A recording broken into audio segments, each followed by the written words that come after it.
नमस्कार दोस्तों, आप लोगों ने कहावत सुना होगा, तोड़ने वाले से अधिक जोड़ने वाले का महत्व दिया जाता है और इसीलिए हमेशा अच्छा ही करो। और दोस्तों, भारत में कुछ लोग हैं ना जो खुद ही चाहता है कि भारत फ्रांस का रिश्ता टूट जाए। अब जानते हैं अभी भारत के पीएम फ्रांस पहुंचे थे और दोस्तों इसी दौरान भारत में शोरगुल और हो हल्ला हो रहा है कि आखिरकार फ्रांस ने हमारे साथ विश्वासघात किया, गद्दारी किया, फ्रांस ने हमें कहीं का नहीं छोड़ा, फ्रांस ने हमें बर्बाद कर दिया। फ्रांस जो हाल पाकिस्तान का किया है, पाकिस्तान का एक भी जो फाइटर प्लेन है उसका रिप्लेस नहीं करेगा, नहीं उसका मेंटेनेंस करेगा। दोस्तों, फ्रांस में भी यही इल्जाम लग रहा है कि बोल रहा है भारत के साथ फ्रांस ने वही छल किया, भारत को कहीं का नहीं छोड़ा। दोस्तों, ये बहुत बड़ी बात है। और दोस्तों, प्रोजेक्ट 75I पूरी तरह से असफल हो रहा है। इस पे भारत का तमाम थिंक टैंक बोल रहा है कि भारत अब कभी भी प्रोजेक्ट 75I सक्सेस कर ही नहीं सकता है। भारत को बड़ा धोखा दे दिया फ्रांस ने।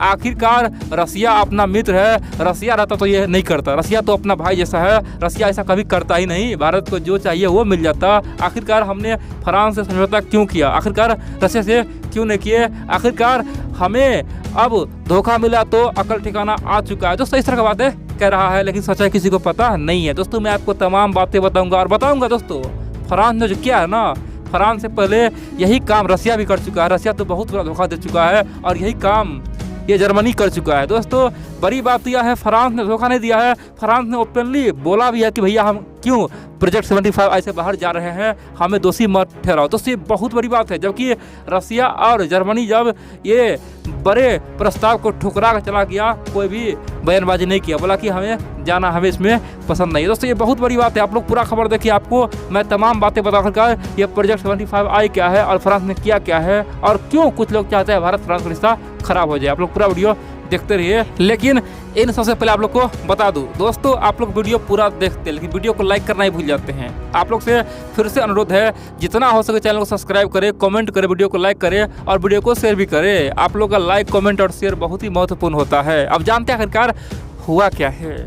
दोस्तों, आप जानते हैं प्रोजेक्ट 75 और प्रोजेक्ट 75I भारत का दो मेगा प्रोजेक्ट है। आप बोलेंगे ये क्या है। दोस्तों, आज से लगभग 23 साल पहले यानी कि 1999 में भारत सरकार और भारत के तमाम मंत्रिमंडल, रक्षा मंत्री सब ने मिलकर एक प्लान बनाया कि भैया जिस प्रकार चाइना के पास ये सबमरीन्स आ रहा है उसे रोकने के लिए कुछ करना होगा। और दोस्तों, इसीलिए भारत सरकार ने बहुत बड़ा बजट जारी किया था। कब? आज से 23 साल पहले ही, कि भारत को चाहिए कम से कम 12 सबमरीन्स और वो भी डीजल वाला, और इतना ही नहीं API सिस्टम वाला। दोस्तों, ये बहुत बड़ी बात है। और दुर्भाग्य की बात यह है कि ये 2010-12 तक बनकर तैयार होना था, लेकिन दोस्तों 2010-12 तक कुछ नहीं हुआ। आप जानते हैं कांग्रेस 2014 भारत से गया। उसके बाद दोस्तों मोदी जी फिर आया और उस प्रोजेक्ट पे बहुत बड़ा काम करना शुरू कर दिया। और दोस्तों, जो प्रोजेक्ट 10 साल पहले बनना चाहिए था वो अभी तक लटका हुआ है, उस पर कोई काम हुआ ही नहीं है। जबकि दोस्तों प्रोजेक्ट 75 प्रोजेक्ट 75 फ्रांस ने ही किया है। फ्रांस और भारत ने मिलकर लगभग 6 इलेक्ट्रिक वाला डीजल वाला, दोस्तों जी हाँ दोस्तों, डीजल वाला सबमरीन बना लिया और भारत को सौंप दिया। कौन? फ्रांस सौंप दिया। और दूसरा फेज था क्या? Project 75I।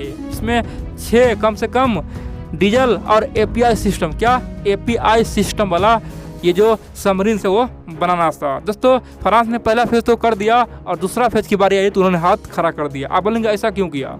देखिए, आज से 4-5 महीना पहले फरवरी 2022 में यही प्रोजेक्ट रसिया करने वाला था। रसिया ये प्रोजेक्ट साइन करके बाहर चला गया, बोला कि हमें अब नहीं करना। रूस ने कहा कि भैया हमें नहीं करना क्योंकि भारत पैसा कम दे रहा है और भारत चाहता है कि टेक्नोलॉजी ट्रांसफ़र करे, ये हम नहीं करेंगे। हाँ, आपको लेना है तो आपके लिए हम 6 डीजल ये जो API सिस्टम है वो बना के हम दे देंगे, आप हमसे खरीद लीजिए, लेकिन आपको हम टेक्नोलॉजी ट्रांसफ़र नहीं करेंगे। जिस प्रकार पहले आप हमसे हथियार लेते थे, फाइटर प्लेन, बड़े बड़े मिसाइल, वैसे ही लीजिए ना, क्या दिक्कत है, आपको मैं बना कर दे रहा हूँ ना। लेकिन दोस्तों, भारत ने साफ कर दिया कि भैया कब तक हम तुम लोग से खरीदते रहेंगे, चाहे कोई भी हो, हमें अब खुद ही आत्मनिर्भर बनना है। इसलिए तुम हमारे देश में आओ और ये API सिस्टम वाला सबमरीन्स बनाओ और जितना हो सके हमें टेक्नोलॉजी ट्रांसफ़र करो ताकि भविष्य में हम लोग खुद भी बना सके, यानी कि फिर से तुम्हारे पास दौड़े जाएंगे। और दोस्तों, रूस ने हाथ खड़ा करके वहाँ से निकल गया।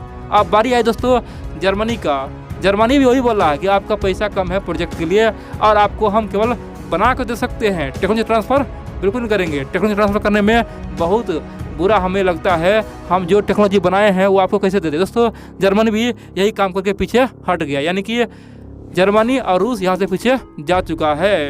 अब दोस्तों हमें उम्मीद था केवल 2 देश से, एक है फ्रांस है और दूसरा साउथ कोरिया। और दोस्तों फ्रांस ने भी यहाँ पे ओपनली ये कहा कि देखो भैया, हमें यहाँ पे पैसा से मतलब नहीं है, हमें इशू क्या है पता है, थोड़ा बहुत समस्या है और इसीलिए हम हाथ छोड़ रहे हैं। नहीं कि हमें भारत को टेक्नोलॉजी ट्रांसफ़र नहीं करना है, हम टेक्नोलॉजी ट्रांसफ़र करने के लिए अभी भी तैयार है। भारत का DRDO जब भी API सिस्टम चाहिए हमसे ले सके। दोस्तों फ्रांस ने पहले कहा कि हम DRDO को ये API सिस्टम ही दे देंगे ताकि वो खुद ही भविष्य में अपना जो सबमरीन से खुद ही बनाए, किसी पे डिपेंड ना हो। दोस्तों फ्रांस ने बोला कि हमें थोड़ा बहुत समस्या है, इसका मतलब ये नहीं कि हमें भारत से बहुत बड़ा लफड़ा है, भारत के लोग हमें बुरा ना समझे। दोस्तों ये बहुत बड़ी बात है, फ्रांस ने अपना सफाई दिया है कि अगर आपको API सिस्टम चाहिए तो DRDO को हम देंगे, DRDO हमारे साथ मिलकर काम करे और भविष्य में खुद ही ये तमाम बड़े बड़े सबमरीन खुद ही बना ले। दोस्तों ये हुआ दोस्ती, ठीक है। मान लो मन में कुछ समस्या है तो पीछे जाना ये अलग बात है, लेकिन आपको फिर से वही टेक्नोलॉजी देना ये बहुत बड़ी बात। इसलिए फ्रांस को आप दोषी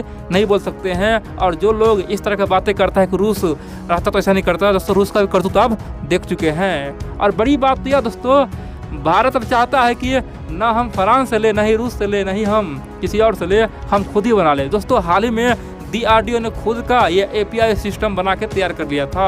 और बड़ी बात यह है, भारत का जो DRDO बनाया है ये सक्सेसफुल दोस्तों परीक्षण भी कर चुका है। अब बड़ी बात तो यह है, चाहे फ्रांस हो या फिर चाहे जर्मनी हो, चाहे कोई और हो, रूस हो, अगर यहाँ से API सिस्टम वाला जो सबमरीन बनाएगा कम से कम दोस्तों 2030-32 तक हमें मिलेगा। कब मिलेगा? 2030-32 तक हमें मिलेगा। अब दोस्तों भारत भी अगर खुद ही आत्मनिर्भर जो DRDO ने बनाए हैं API, अगर उसी सिस्टम से खुद को सबमरीन बनाना शुरू कर दे तब भी हमें दोस्तों 2030 से 32 तक मिल जाएगा। तो भारत सरकार सोच रहा है कि क्यों ना अब हम खुद ही अपने दम पे बना ले, क्योंकि भारत के पास तो API सिस्टम वाला टेक्नोलॉजी आ चुका है। आप बोलेंगे तो ये API सिस्टम टेक्नोलॉजी क्या है?